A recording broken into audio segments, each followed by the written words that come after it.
भारत के प्रधानमंत्री हिंदू, गृहमंत्री हिंदू, रक्षा मंत्री हिंदू, राष्ट्रपति हिंदू, सत्ता की कुर्सी पर बैठा हर चेहरा लगभग हिंदू, लेकिन इसके बावजूद भारत में हिंदू जानकर मारने की हिमाकत हुई। मारने वालों में कोई डर नहीं था, वो अपनी पहचान को नहीं छुपा रहे थे। जिसने कलमा पढ़ा उसे छोड़ दिया, पैंट के अंदर चेक किया। मारने वालों को जो फंड कर रहा था, जो लोकल सपोर्ट दो लोगों से मिला या जो पाकिस्तान से दहशतगर्द आए थे, वो सब एक मकसद लेकर आए थे कि कश्मीर के अंदर मारना है। और मारना उसे है जिसने कलावा पहन रखा होगा, जो कलमा नहीं पढ़ रहा होगा, जिसने अपना खतना नहीं कराया होगा। आसान शब्दों में कहें तो जो मुसलमान नहीं है, जो हिंदू था, उसे मार डाला। और इसीलिए आज यह सवाल हमारे जहन में आ रहा है कि देश के प्रधानमंत्री नरेंद्र मोदी जी और अमित शाह जी, आपके रहते इस देश के हिंदुओं के दिल में इतना दर्द, इतना खौफ कैसे हो गया? कैसे कश्मीर के अंदर 2 लोकल कश्मीरी और 3 पाकिस्तानी मिलकर हिंदुओं के दिल में वो डर पैदा कर गए, जिसकी वजह से शायद आने वाली पीढ़ियां भी कश्मीर जाने से डरेंगी। इस देश के हिंदू वोटर ने ही आपको वोट देकर प्रधानमंत्री बनाया था। जब आपने भरोसा जताया कि डीमोनेटाइजेशन के बाद या फिर 370 के बाद कश्मीर सुरक्षित है, देश सुरक्षित हाथों में है, कोई खतरा नहीं है, आप जा सकते हैं, तब कश्मीर में बढ़ोतरी हुई। 2020 में कश्मीर जाने वालों की संख्या जहां 36 लाख थी, तो 2024 में यह तकरीबन 2.5 करोड़ हो गई। इस साल 3-3.5 करोड़ का अनुमान था। यह आपके भरोसे पर था। इसके बावजूद ये टारगेटेड हमले क्यों? सरकार क्यों नहीं इन लोगों की हत्या करने वाले बुज़दिलों को ढूंढकर ऐसी खौफनाक सजा दे रही कि रूह कांप जाए? और ये आज नहीं, ये पहले भी होना चाहिए था। जब पुलवामा में बम फटा था तब देश चीख उठा था, और अब फिर वही जख्म, फिर वही लहू, फिर वही सवाल। कश्मीर में आतंकवादी खुलकर कह रहे हैं कि तुम काफिर हो, तुम्हें छोड़ा नहीं जाएगा।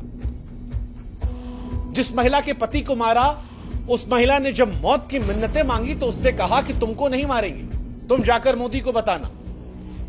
क्या हमें अभी भी यकीन दिलाने की जरूरत है कि यह हमला नहीं ऐलाने जंग है? हमास में ऐसा हुआ था कि ढूंढ ढूंढ कर लोगों को मारा गया था, लेकिन जो हिम्मत इजराइल ने दिखाई थी, क्या वो हम नहीं दिखाएंगे? 140 करोड़ हिंदुस्तानी इस सवाल का जवाब चाहते हैं। गृहमंत्री अमित शाह कश्मीर के दौरे पर हैं, प्रधानमंत्री विदेशी दौरा रद्द करके वापस आते हैं। इस वक्त देश का आहत होना स्वाभाविक है, लेकिन सरकारों का केवल आहत होना यह काफी नहीं होता। और इसीलिए आज हम ये सवाल पूछ रहे हैं कि कहां पर है वो विदेश नीति जो दुनिया को भारत का लोहा मनवाने का दावा करती थी? कहां पर है वो बॉर्डर सिक्योरिटी जिस पर हमें गुरूर था? कहां है वो गरज जो कहती थी कि इस देश में हिंदुओं के हित वाली सरकार है और कोई उनका बाल बाका नहीं कर सकता? क्योंकि यह हकीकत है मोदी जी, यह हकीकत है शाह साहब की बाल बाका नहीं हुआ है। लोगों की पैंट उतरवाकर, उनका धर्म जानकर, उनका कलावा देखकर, किसी महिला की मांग, उसका मंगलसूत्र देखकर उन लोगों को मारा गया है। धर्म के नाम पर जिहादियों का तांडव रहा, और हम और आप टीवी डिबेट में फंसे हैं। हम और आप एक दूसरे पर आरोप प्रत्यारोप मढ़ रहे हैं। कोई सेकुलरिज्म के नाम पर किसी एक इंसान की मौत को लेकर इसे धार्मिक आधार पर हुई हत्या को खारिज कर रहा है, तो कोई सुप्रीम कोर्ट पर सवाल कर रहा है कि वहां सरकार क्यों बनने दी। कोई वहां गए एंकर्स को गोदी मीडिया कह रहा है, और इस सारी नौटंकी के बीच में एक सत्य जो है वो ये कि हम असुरक्षित हैं। 77 सालों की आजादी के बाद भी अगर हिंदुस्तान में हिंदू असुरक्षित है, तो मोदी जी ये कैसी आजादी है? कब तक सरकारें सिर्फ कड़ी निंदा करेंगी? कब तक शमशान में यूं ही चिताएं जलती रहेंगी? कब तक महिलाओं को बेवा होना पड़ेगा? और यह सवाल आपसे खासतौर पर हम पूछ रहे हैं मोदी जी, क्योंकि 2014 में जब आप प्रधानमंत्री बने थे उस वक्त आपने ये भरोसा दिलाया था कि आतंकवाद खत्म हो जाएगा।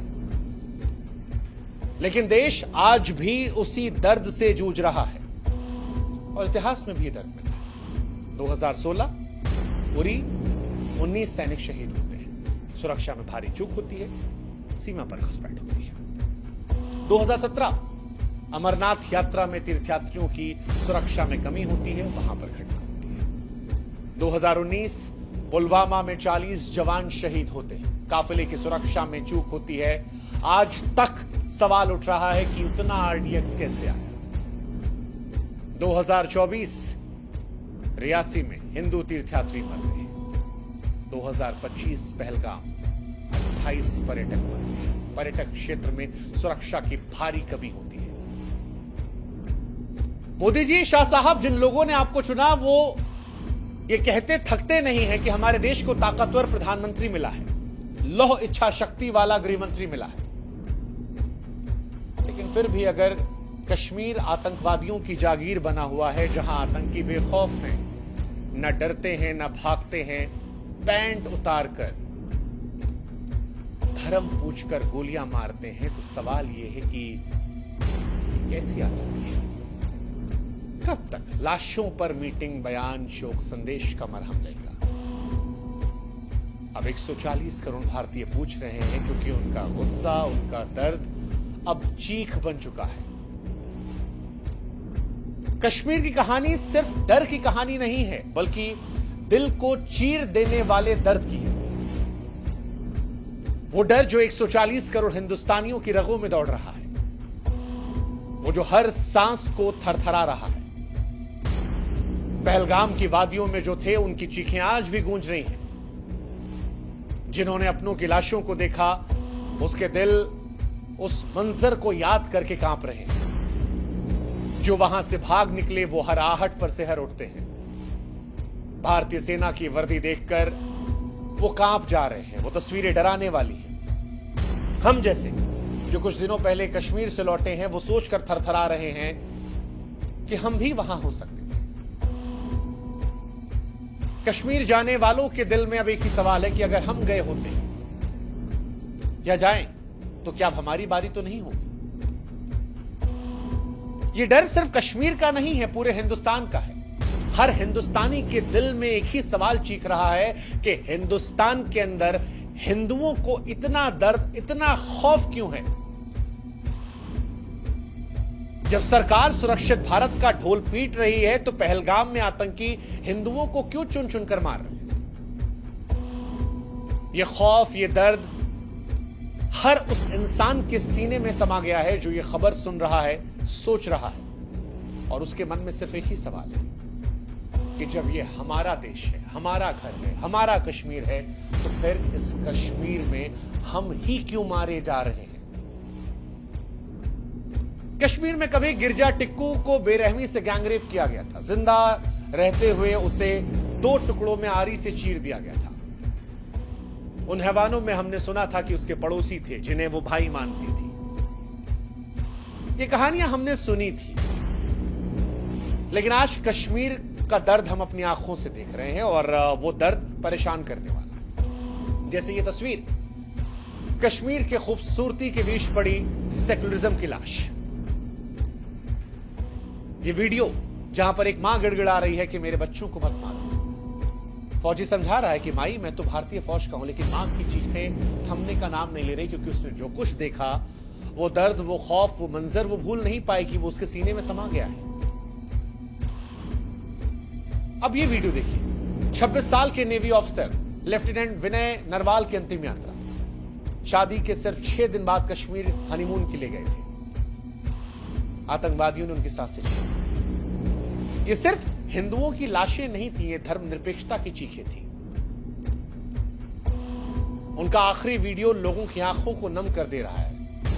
गुस्सा आ रहा है, नफरत हो रही है। और ये एक कहानी नहीं, ऐसी अनगिनत कहानियां हैं।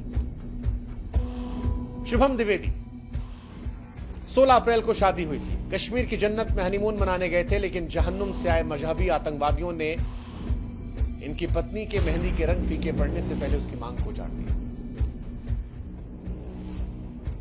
और इस बार यह लड़ाई हिंदू मुसलमान की नहीं थी। इस देश में जब कभी हिंदू मुसलमान का चर्चा आता है तो आरोप प्रत्यारोप एक दूसरे की तरफ होते हैं, लेकिन इस बार कुछ ऐसा नहीं था। पहलगाम में ना रामनवमी की शोभा यात्रा थी, ना कोई जय श्री राम के नारे लगा रहा था, ना किसी मस्जिद के सामने कोई नाच रहा था, लेकिन इसके बावजूद पहचान पूछकर हत्या हुई है। ना जाति पूछी गई, ना पता पूछा गया, ना भाषा पूछी गई, सिर्फ एक सवाल था, तुम हिंदू? अफसोस है, और वैसे ही जैसे एक दुखद सच जो अफसोसजनक है। हमारे पड़ोसी पाकिस्तान, जहां से आतंकवादी हिंदुस्तान आए थे, 5 आतंकवादियों का जिक्र हो रहा है, जिसमें 2 कश्मीरी 3 पाकिस्तानी थे। लेकिन पाकिस्तान में जब कभी कश्मीर का जिक्र होता है तो समूचा पाकिस्तान एकजुट हो जाता है, लेकिन हमारे हिंदुस्तान में हम बढ़ जाते हैं अलग अलग, बीजेपी, कांग्रेस, सपा, बसपा, आम आदमी, नेशनल कॉन्फ्रेंस, पीडीपी, और यही हमारी सबसे बड़ी कमी है। कश्मीर का सारा पैसा होटल, गाइड, टूर ऑपरेटर्स, इन सब में जाता है। टीवी पर प्रचार देखते थे हम, कश्मीर सुरक्षित है, मीडिया बढ़ा चढ़ा कर दिखा रही थी, सरकार भी चाह रही थी कि दुनिया में दिखाया जाए कश्मीर में सब नॉर्मल हो गया है, लेकिन ये नॉर्मलसी का ढोंग हमारे लिए महंगा पड़ गया। इसलिए आज बड़े अफसोस के साथ हमें लोगों से कहना पड़ रहा है कि ये हमारी जमीन है, हमें जाना भी चाहिए, खतरा भी हर जगह होता है, लेकिन कश्मीर अगर आप जा रहे हैं तो फिर सोच समझ कर जाइएगा और अपनी जान हथेली पर लेकर जाइएगा। फैसला आप करेंगे, लेकिन आंखें खुली रखिएगा, वरना अगली तस्वीर आपकी भी हो सकती है। और ये सच्चाई है, अब स्वीकार करना पड़ेगा, स्वीकार करना पड़ेगा। हालांकि कश्मीर का दर्द सिर्फ वहां का नहीं है, पूरे हिंदुस्तान का है, और ऐसा नहीं कि सारे कश्मीरी गलत हैं। कश्मीरी भी परेशान हैं, उनकी भी रोजी रोटी छीन रही है, लेकिन एक सच ये भी है कि कश्मीर सुरक्षित नहीं है, और रोजी रोटी से बढ़कर जिंदगी है। वो जिंदगी जो लोगों ने गंवाई है, 28 लोगों की मौत हुई है। कोई किसी कंपनी में नौकरी कर रहा था और फ्रस्ट्रेट था, पैसे बचा रहा था कि कश्मीर घूम कर आऊंगा, फ्रेश हो जाऊंगा। किसी ने शादी की, सोचा जन्नत देख कर आ जाते। कोई शाहरुख खान की तरह बाहें फैलाकर वीडियो बना लेता। अब वो सब इस दुनिया में नहीं है, और यही सियासत है, और यही सवाल हर इंसान के दिल में गूंज रहा है कि कब तक अपने देश में रहेंगे, कब तक। सवाल देश के गृह मंत्री और देश के प्रधानमंत्री से है, क्या इंसाफ मिलेगा? क्या कश्मीर कभी इतना सुरक्षित होगा कि बिना ये डर लिए हम वहां घूम सकते हैं?